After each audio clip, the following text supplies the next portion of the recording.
My name is Bennett, and I am a sinner. I felt like I needed to just get that out there right off the bat.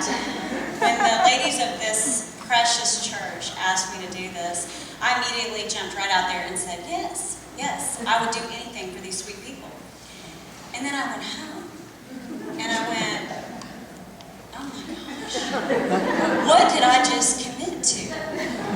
And I suffer from never enough disease. Does anybody else suffer from that? So immediately I called my friend and I said, I am not enough. I cannot do this. I am not worthy. I can't do this. And do you know what she said? She said the most profound thing, and it was exactly what I needed to hear. She said, Hillary, get over yourself. She said, nobody wants to see Miss Perfect. If they wanted Miss Perfect, they'd watch a Miss America pageant.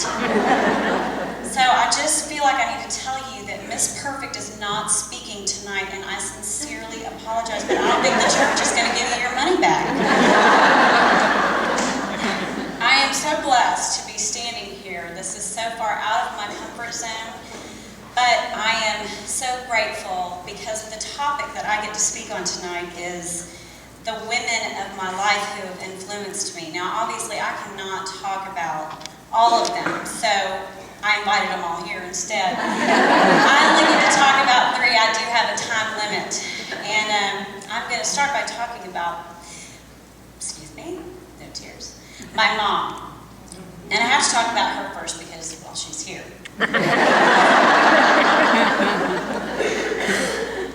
My mom is my best friend. What can I say? She is amazing. But I went through a time in my life where I was an expert on everything. But especially parenting. I mean, especially parenting. And that time lasted until about 30 seconds after my first child was born. So, during that time, I did some reflection, and I started to look at my life and who I was, and it kind of looked like this.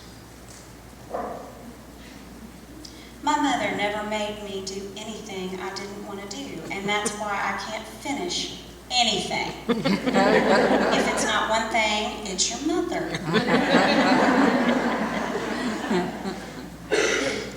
And then, like I said before, I had children, and my perspective changed greatly, to say the least. And I look back now and I see that my mom knew what I needed before I did. She knew that I needed someone to encourage me, but not to shove me. She knew that I needed a launching pad and a landing pad that was full of love and grace and forgiveness. And my mother knows every one of my faults.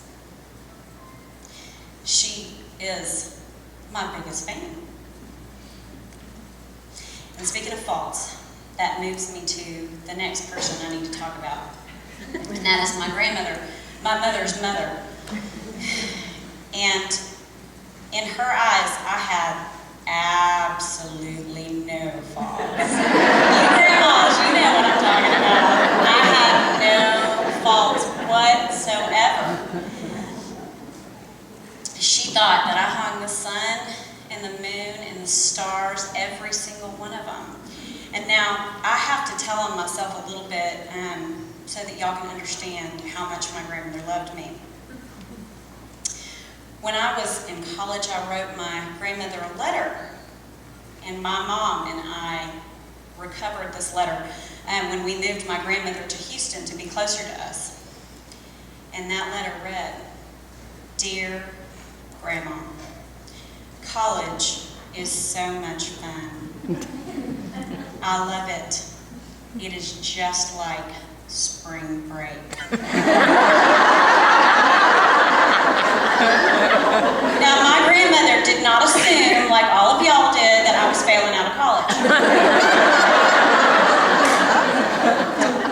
What my grandmother did not do was assume that I was not failing out of college. She did not give that letter to my mother. But I can tell you what she did do. She looked at my granddaddy and she said, "Fred, Hillary is having so much fun at college, we need to send her more money."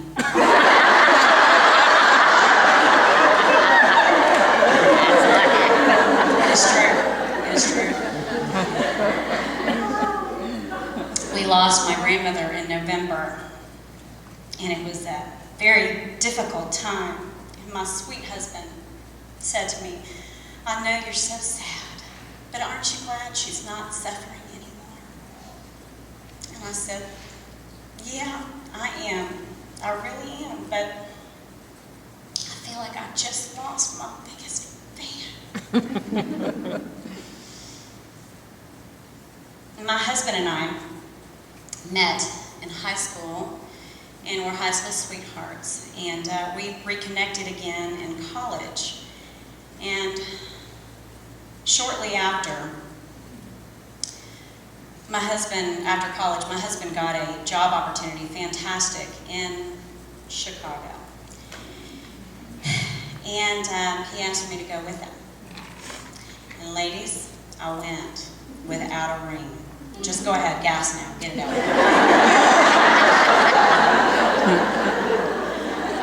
I went without a ring. My mother-in-law, who is one of the strongest Christian women I know, do y'all know what she said? She said, "Nothing. Nothing." You can imagine what she thought. Some heathen girl has run off with my sweet baby up to Chicago, and you're not married? But she said nothing. She said absolutely nothing. What she did was she called me. She wrote me letters. She sent me presents. She came to visit me. She never said a word. I married her baby, and about 6 months after we were married, we suffered a devastating miscarriage. And at the time, I did not think I was going to live through it. I really didn't. We flew home for Thanksgiving, and I sat at my mother-in-law's table, sobbing. I just couldn't stop the pain. And it was there at that kitchen table that my mother-in-law began to talk to me about a man who could save my life. She started telling me about this man that was willing to die for me. She told me about this same man, that if I would let him in, he would heal my pain. You see, she was a fan long before she criticized or judged. She never did any of that. She was just my fan. She supported me, and she supported my relationship with her son without criticism or judgment or any of those things. And it was at that kitchen table where my faith was born.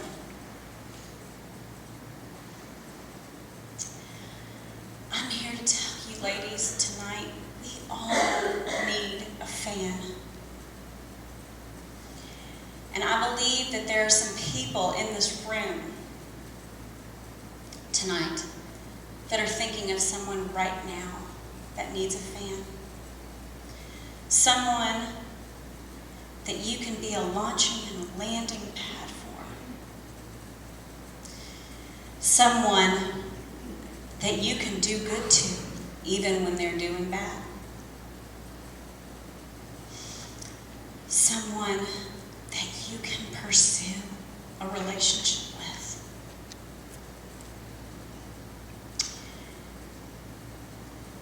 And maybe you're not here because you know of somebody who needs a fan.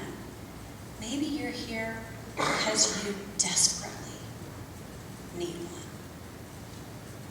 So ladies, I'm going to ask you to please just close your eyes for just a few minutes.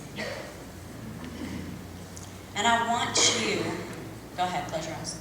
And I want you to imagine a man on a throne. And right now he is saying this to you.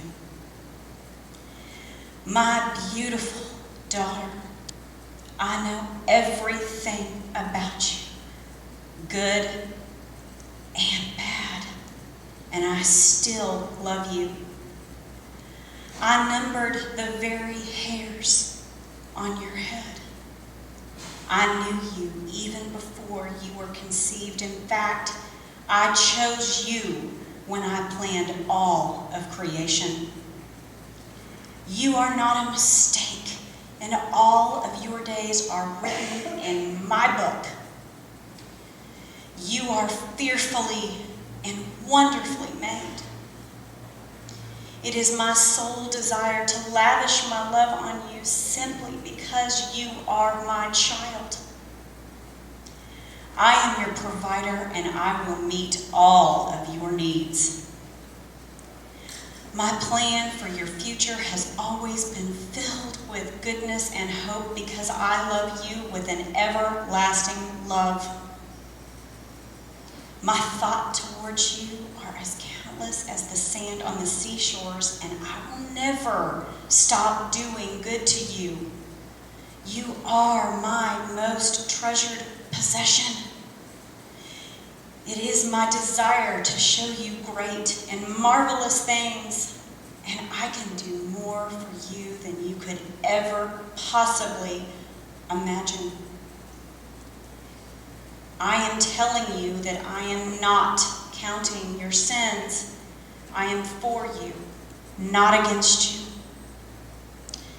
I gave up everything I loved so that I might gain your love. I will never stop pursuing a relationship with you. I am your biggest fan, and my name is Jesus. Ladies, thank you so much for letting me talk to you tonight. It is my honor and my privilege.